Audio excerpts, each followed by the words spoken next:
terme, le mot messieurs, c'est un respect quand on a une personne. Avec tout le respect. C'est un des deux. Le 3, j'ai entendu M. Dieka dire qu'il n'y a jamais un membre éminent de la majorité qui a parlé de la révision constitutionnelle. Je cite les noms. Comment il s'appelle?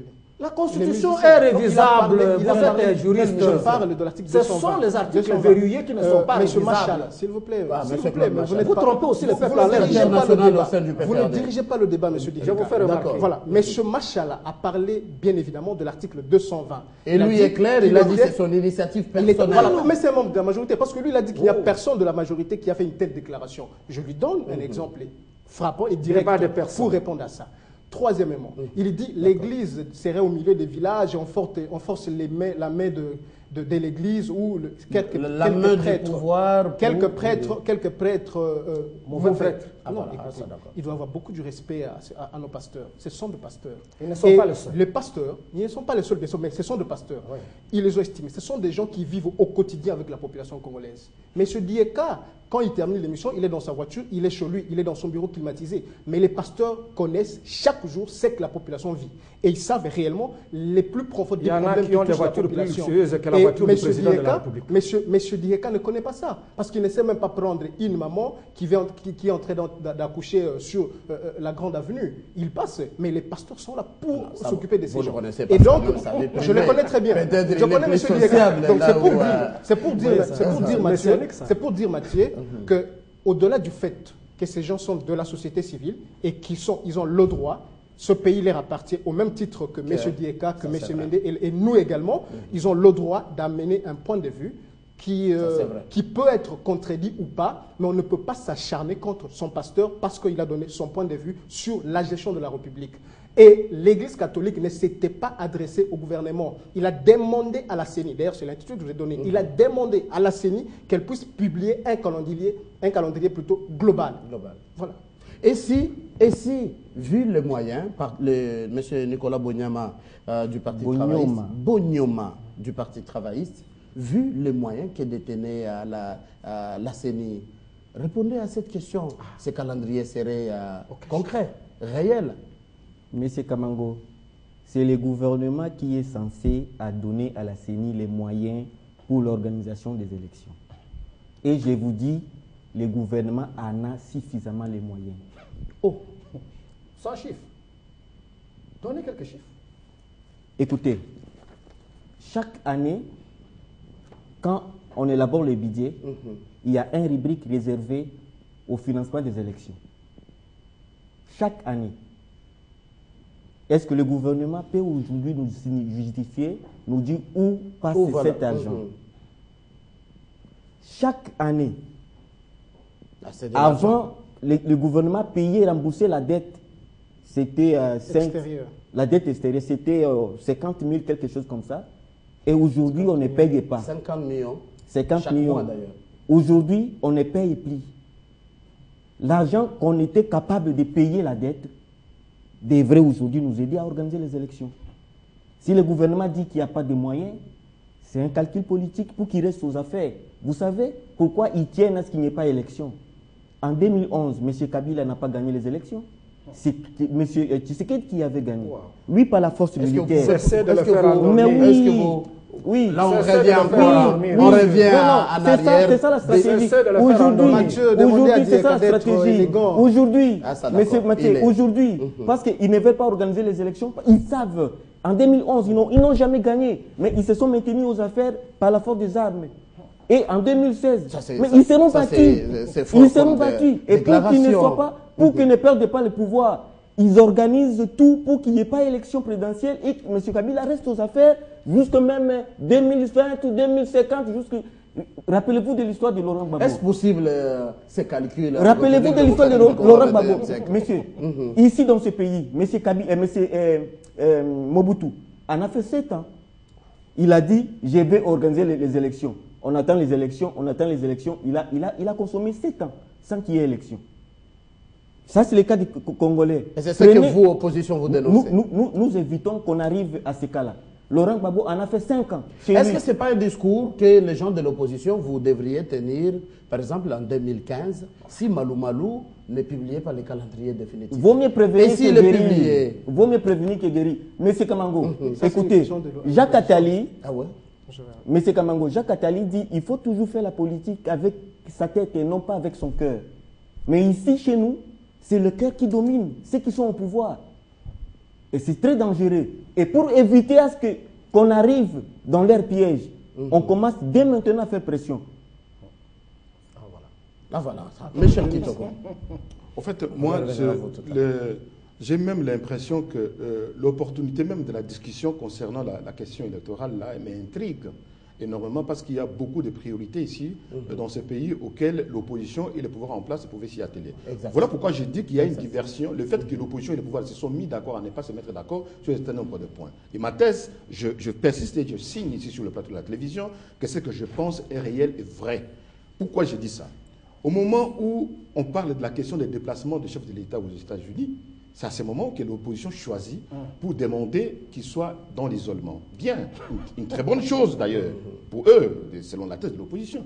Mais je n'ai pas vu un seul instant la mise en place d'une disposition venant de l'opposition pour dire, à cette occasion, nous allons demander au président Barack Obama pour qu'on mette la pression sur Yoweri Museveni à restituer le montant de condamnation qui a été par rapport à la guerre de Kisangani.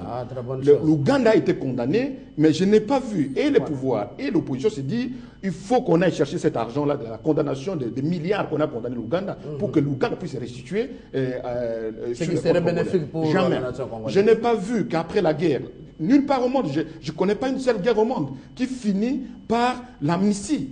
Et là, la population civile était complètement choquée de voir cette disposition d'amnistie, envoyer les formulaires de l'amnistie par la poste pour que ce genre, les insurrectionnels puissent remplir le formulaire et être amnistiés. Et l'opposition a laissé passer ça comme ça. Pourquoi? Parce que la plupart des gens de l'opposition ont aussi pris des armes. Je cite Roger Lumbala, qui est aussi dans cette affaire-là. Donc vous comprenez qu'il y a une diversion entre l'opposition et le pouvoir. C'est le jeu des mille-milo auquel ils s'arrangent contre la volonté et voire même l'intérêt du peuple aujourd'hui. Donc je pense qu'ils doivent faire un effort conséquent qui consiste à dire l'intérêt suprême de la République est d'abord. Et après, on peut regarder les choses qui peuvent nous diviser les uns des autres. Donc Mathieu, je vous dis que nous sommes en face de réalités gravissimes.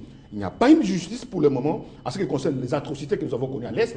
Les priorités auraient été que nous mettons une justice qui consiste à condamner les auteurs. Ça serait une priorité d'ailleurs de l'opposition. Ça serait une priorité. Mais pas aujourd'hui nous faire signer quelques documents là, oui, il faut qu'ils soient isolés. Non, nous avons besoin d'une justice qui parle. Nous avons besoin de ça. Et je n'ai pas encore vu la motivation réelle de l'opposition et du pouvoir pour dire instituer une justice qui consiste à dire plus jamais ça. Parce que nous voulons apprendre à nos enfants, à nos petits-enfants, ne jamais prendre les armes pour l'intérêt du pouvoir.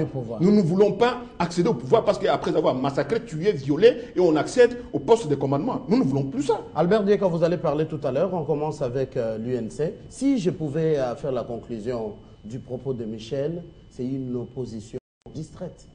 Merci. Écoutez, peut-être que Michel était dernièrement, il serait en déplacement. Sinon, il fait fi de déclaration de l'UNC. L'UNC s'était opposé totalement à l'amnistie générale, en fait, l'amnistie collective, s'il faut que je parle, qui a été proposée par le gouvernement. S'il vous plaît. Il paraît que c'est une amnistie au cas par cas. S'il vous plaît. Mais depuis Sun City, les pourparlers, c'était d'abord collectif. C'est dans ce pays. C'était d'abord collectif. Et c'est après que nous avons fait des déclarations pour s'opposer, qu'ils ont changé cas par cas. Et quand ils sont arrivés à Addis Abeba, en Éthiopie, ils ont signé l'accord cadre. Nous étions opposés au contenu de l'accord. Mathieu, vous nous avez reçus sur ces plateaux. L'UNC s'était opposé. Il y a moi, il y a Billy, il y avait plus de pression qu'à la RDC. Voilà, nous avons dit qu'on ne peut pas, compte tenu des mentions qui sont incluses dans les tribunal pour juger les auteurs d'atrocités. S'il vous plaît, je ne pense pas que c'est monsieur... D'accord, continuez, d'accord. Nous étions totalement opposés quant à cela. Les deux, l'UNC, parce que je parle de l'UNC et l'opposition de manière générale, a demandé, il n'y a pas longtemps, lorsque le président Kabila était en Ouganda avec le président Museveni, pour dire qu'il réclame, nous avons, j'ai les documents, je peux vous l'envoyer par mail, demander au président Kabila qu'il réclame de l'argent que le pays, l'Ouganda, devrait à la RDC. Nous avons fait cela. Troisièmement, quant à la CENI actuellement, parce qu'il dit que ça ne peut pas faire débat. Non, ce sont des questions essentielles de la République. Lorsque des gens ont dirigé la République et qui sont incapables de réaliser le vœu de la population. Parce que mon ami mon ami de PT a donné un certain nombre d'éléments qui démontrent que le gouvernement a de l'argent. Et qu'au-delà de cet argent, la paye des enseignants et des fonctionnaires n'est pas améliorée. Donc cet argent passe dans les paradis fiscaux. Et voilà pourquoi il y a des problèmes, des sérieux problèmes au pays. Et cela, Mathieu, leur point de vue. Cet argent aurait servi à beaucoup d'autres choses. Cet argent aurait servi à organiser des élections. Merci Francis Okito. Alors, Albert Dieka, et de conclure, est-ce inutile ces bras de fer de la SENCO contre la majorité présidentielle? C'est difficile de parler au public avec des gens qui n'ont aucun chiffre et qui ne savent pas évaluer même la guerre. Nous avons connu la guerre et de la part des courants oppositionnels, personne n'a même une idée sur ce que ça représente, ce que la guerre représenterait. C'est très dangereux, mon frère, de l'autre côté. Il ne faut pas nous ramener dans la logique des principautés, des guerres qui nous entourent. Si la paix a un prix et que nous sommes tombés d'accord, que nous pouvons amnistier certains des compatriotes avec qui nous devons partager le toit conjugal, il ne faudrait pas nous ramener à la logique d'autres pays que je n'aimerais pas citer ici, qui interdit à leurs compatriotes de retourner pour faire la paix. Nous avons une culture de la paix et le Congo est riche et diversifié. Depuis le fond de temps de la politique de la Première République, les Tchombe et les autres, nous avons toujours été instrumentalisés contre notre pays et les dirigeants ont toujours trouvé un règlement pour préserver l'unité de la République démocratique du Congo. Il ne faudrait pas que aussi certains qui lisent même, qui nient l'histoire, parce que quand on nie l'histoire... Il faut chuter par là. Je vais chuter en disant ceci. Et il faut, quand vous dites que le gouvernement a beaucoup de moyens, il faut avoir des chiffres, parce que c'est celui qui gère, qui connaît. Mais le gouvernement ne dit pas qu'il se rétracte de ne pas financer les élections. Le gouvernement vous dit qu'il y a moyen qu'on puisse aller par étapes. Est-ce qu'on ne peut pas organiser les élections municipales et autres en 2015 et organiser les élections présidentielles et législatives en 2016? Ça, ils ne réfléchissent jamais. Ils veulent que non. Merci Albert Dieka. Sans aucune projection, sans aucune conséquence pour préserver l'unité de la République démocratique du Congo. Merci beaucoup Albert Dieka, SG adjoint du CCI, parti de Lambert Mendo Malanga, Francis Okito, cadre de l'UNC, parti de Vital Kamere, Nicolas Bonyoma, secrétaire national au Parti travailliste, avec Steve Mbikaï, Michel Kitoko. Lui, il est un acteur politique indépendant. Merci de rester fidèle à votre chaîne. Merci d'avoir suivi votre émission. Très bonne continuation de vos programmes.